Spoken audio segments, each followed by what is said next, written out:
சிவராத்திரி அப்படின்னு சொன்னாலே பெரிய பெரிய கோயிலுக்கு தான் போகணும், அங்கே போய் வழிபாடு செய்தாதான் நமக்கு முழு பலனும் கிடைக்கும் அப்படின்னு சில பேருக்கு ஒரு எண்ணம் உண்டு. அது முற்றிலும் தவறு. ஒரு சின்ன கோயில் பார்க்கறதுக்கு ஆளே கிடையாது, ஒரே ஒரு சிவலிங்கம் மட்டும்தான் இருக்கு, அந்த கோயிலுக்கு போய் வழிபாடு செய்யறதுக்கு கூட ஆள் இல்லைன்ற நிலைமையில ஒரு கோயில் இருந்தாலும் சிவராத்திரி அன்று கண்டிப்பா அந்த கோவிலுக்கு நீங்க போய் வழிபாடு செய்து ஒரு சின்ன அபிஷேகம், என்ன முடியுதோ பால் பழம் என்ன கிடைக்குதோ அதை வச்சு நாம அபிஷேகம் பண்ணி வழிபட்டால் கூட அநேகமான நன்மைகள் நமக்கு கண்டிப்பாக கிடைக்கும். கோவில்ல சின்னது பெருசு அப்படிங்கிற வித்தியாசம் எல்லாம் கிடையாது.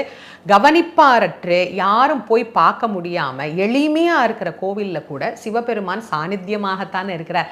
சுவாமி ஒண்ணுதான், அவர் எங்கும் நீக்கமர ஒரே போலதான் நிறைந்திருக்கிறார். அதனால நீங்க ஒரு சின்ன கோயிலா இருந்தாலும் அங்க போய் இந்த சிவராத்திரி அன்னைக்கு முழு நேரமும் வழிபாடு செய்து பாருங்க. மனசுக்கு எவ்வளவு